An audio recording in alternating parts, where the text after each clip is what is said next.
Hello my dear students, welcome to Hema Patil maths academy. ಇವತ್ತು 10ನೇ ತರಗತಿ ಗಣಿತ ಘಟಕ ವೃತ್ತಗಳು.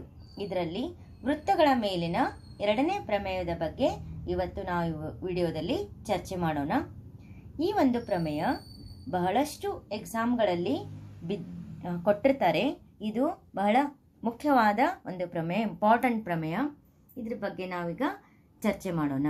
ಪ್ರಮೇಯ ಹೇಳಿಕೆ ಏನಿದೆ ಅನ್ನೋದನ್ನು ನೋಡೋಣ. ಫಸ್ಟ್, ಬಾಹ್ಯ ಬಿಂದುವಿನಿಂದ ವೃತ್ತಕ್ಕೆ ಎಳೆದ ಸ್ಪರ್ಶಕಗಳ ಉದ್ದಗಳು ಸಮವಾಗಿರುತ್ತವೆ. ಈಗ ಒಂದು ವೃತ್ತವನ್ನು ಎಳ್ಕೊಳ್ಳೋಣ. ಮೊದಲು ವೃತ್ತವನ್ನು ಎಳ್ಕೊಂಡ್ವಿ, ಆಮೇಲೆ ಓ ವೃತ್ತದ ಕೇಂದ್ರವನ್ನು ಮಾಡಿದ್ವಿ. ಪಿ ಇದು ಬಾಹ್ಯ ಅಂದ್ರೆ ಹೊರಗಿನ ವೃತ್ತದ ಹೊರಗಿನ ಒಂದು ಬಿಂದು. ಪಿ ಇದು ಬಾಹ್ಯ ಬಿಂದು. ಮತ್ತೆ ವೃತ್ತಕ್ಕೆ ಎಳೆದ ಸ್ಪರ್ಶಕಗಳು, ನಾವೀಗ ಈ ಒಂದು ಬಾಹ್ಯ ಬಿಂದುವಿನಿಂದ ಪಿ ದಿಂದ ಒಂದು ರೇಖೆ ಸ್ಪರ್ಶಕ, ಇನ್ನೊಂದು ಪಿ ದಿಂದ ಇನ್ನೊಂದು ಸ್ಪರ್ಶಕವನ್ನು ಎಳೆಯೋಣ. ಇದು ಪಿ ಕ್ಯೂ ಮತ್ತು ಪಿ ಆರ್ ಎರಡು ಸ್ಪರ್ಶಕಗಳಾದವು. ಅಂದ್ರೆ ವೃತ್ತಕ್ಕೆ 2 ಸ್ಪರ್ಶಕಗಳನ್ನು ನಾವಿಲ್ಲಿ ಎಳೆದಿದ್ದೇವೆ. ಮತ್ತ ಏನ್ ಹೇಳ್ತಾ ಇದ್ದಾರೆ, ಏನ್ ಸಾಧಿಸಿರಿ ಅಂತ ಹೇಳ್ತಾ ಇದ್ದಾರ, ಆ ವೃತ್ತಕ್ಕೆ ಎಳೆದ ಸ್ಪರ್ಶಕಗಳ ಉದ್ದಗಳು ಸಮವಾಗಿರುತ್ತವೆ ಅಂತ ಹೇಳಿ ಇದನ್ನ ನಾವು ಪ್ರೂವ್ ಮಾಡಿ, ಈ ಒಂದು ಪ್ರಮೇಯ ಪ್ರೂವ್ ಮಾಡಬೇಕು. ಈಗ ನಾವು ಫಸ್ಟ್ ದತ್ತವನ್ನ ನೋಡೋಣ. ಏನಂದ್ರೆ ಬಾಹ್ಯ ಬಿಂದುವಿನಿಂದ ವೃತ್ತಕ್ಕೆ ಎಳೆದ ಸ್ಪರ್ಶಕಗಳು, ಇದು ದತ್ತ ಆಗ್ತದ.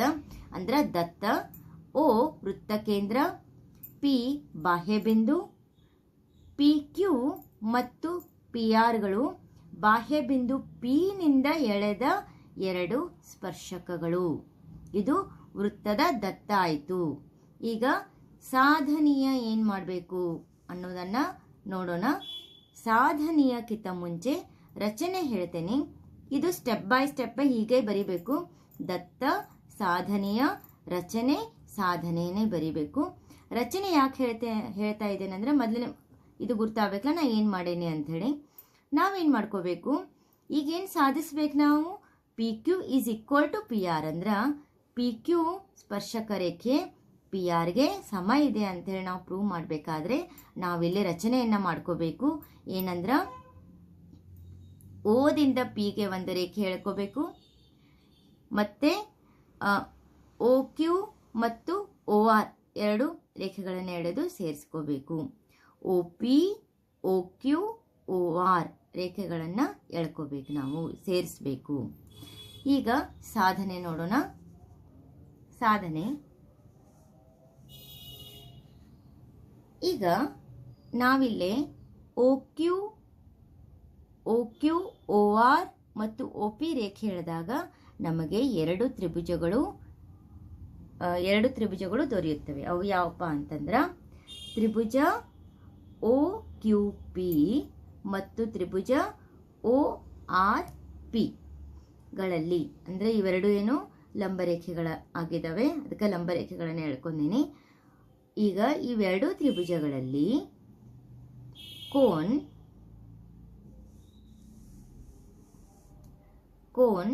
ಓ Q P is equal to ಕೋನ್ O R P is equal to 90 degree. ಅಂದ್ರ ಸ್ಪರ್ಶ ಬಿಂದುವಿನಲ್ಲಿ ಎಳೆದ ತ್ರಿಜ್ಯವು ಸ್ಪರ್ಶಕಕ್ಕೆ ಲಂಬವಾಗಿರುತ್ತದೆ. ಅಂದ್ರ ಈ ಒಂದು ಚಿತ್ರದಲ್ಲಿ ಏನು ಕೋನ್ ಓ ಕ್ಯೂ ಪಿ ಅಂದ್ರ ಕೋನ್ ಕ್ಯೂ ಮತ್ತು ಕೋನ್ ಓ ಆರ್ ಪಿ ಅಂದ್ರ ಕೋನ್ ಆರ್, ಇವೆರಡು ಏನಾಗಿದವು 90 ಡಿಗ್ರಿ. ಅಂದ್ರ ಎರಡು ಏನಾಗಿದೆ 90 ಡಿಗ್ರಿ ಆಗಿದೆ. ಯಾಕಂದ್ರೆ ಸ್ಪರ್ಶ ಬಿಂದುವಿನಲ್ಲಿ ಎಳೆದ ತ್ರಿಜ್ಯವು ಸ್ಪರ್ಶಕಕ್ಕೆ ಏನಾಗಿರ್ತೈತಿ, ಲಂಬವಾಗಿರುತ್ತದೆ. ಇದು 1ನೇ ಪಾಯಿಂಟ್ ಆಯ್ತು. ಇನ್ನು 2ನೇ ಪಾಯಿಂಟ್ ಏನ್ ಹೇಳ್ತಾ ಇದ್ದಾರೆ, O P is equal to O P. ಅಂದ್ರೆ ಇದು ಒಂದು ಸಾಮಾನ್ಯ ಬಾಹು. ಚಿತ್ರದಲ್ಲಿ ನೋಡೋಣ ಒ ಪಿ ಯಾವುದು ಅಂತ. ಇಲ್ಲಿ 2 ತ್ರಿಭುಜಕ್ಕೆ ಒ ಪಿ ಇದು ಒಂದು ಸಾಮಾನ್ಯ ಬಾಹು. O P is equal to O P 2 ತ್ರಿಭುಜಕ್ಕೆ O P is equal to O P ಇದು ಸಾಮಾನ್ಯ ಬಾಹು ಆಯ್ತು. ಇನ್ನು 3ನೇ ಪಾಯಿಂಟ್ಗೆ ಹೋಗೋಣ. 3ನೇ ಪಾಯಿಂಟ್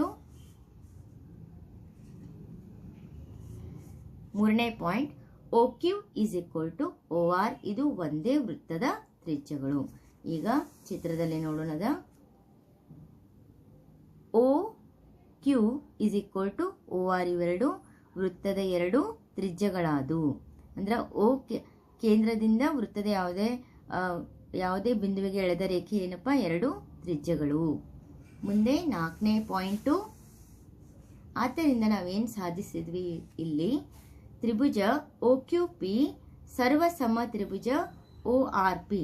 ಅಂದರೆ ಇಲ್ಲಿ ನಾವು ಲಂಬಕೋನ ವಿಕರ್ಣ ಬಾಹು ಸಿದ್ಧಾಂತವನ್ನು ನಾವಿಲ್ಲಿ ಪ್ರೂವ್ ಮಾಡಿದ್ವಿ ಅಂತ. ಆದ್ದರಿಂದ P Q is equal to P R, ಸರ್ವಸಮ ತ್ರಿಭುಜಗಳ ಅನುರೂಪ ಬಾಹುಗಳು. ಆದ್ದರಿಂದ ನಾವು ಏನು ವೃತ್ತಕ್ಕೆ ಎಳೆದ ಸ್ಪರ್ಶಕಗಳ ಉದ್ದಗಳು ಕೂಡ ಸಮವಾಗಿರುತ್ತವೆ ಅಂತ ಹೇಳಿ ನಾವು ಸಾಧನೆ ಮಾಡಿದ್ವಿ. ಅಂದ್ರೆ ಇಲ್ಲಿ ನೋಡಿ, ಇದು ಲಂಬಕೋನ, ಇದು ಒಂದು ಲಂಬಕೋನ ವಿಕರ್ಣ ಬಾಹು ಸಿದ್ಧಾಂತ ಇಲ್ಲಿ ಈ ಒಂದು ಪ್ರಮೇಯದಲ್ಲಿ ಬರುತ್ತದೆ. ಈ ಥರ ನಾವು ಈ ಒಂದು ಪ್ರಮೇಯ ಇಂಪಾರ್ಟೆಂಟು, ಇದನ್ನು ಕಂಪಲ್ಸರಿ ಪ್ರಾಕ್ಟೀಸ್ ಮಾಡ್ರಿ ಅಂತ ಹೇಳ್ತಾ ಈ ಒಂದು ವಿಡಿಯೋವನ್ನು ನಾನು ಏನು ಮಾಡ್ತೀನಿ, ಮುಕ್ತಾಯ ಮಾಡ್ತೀನಿ.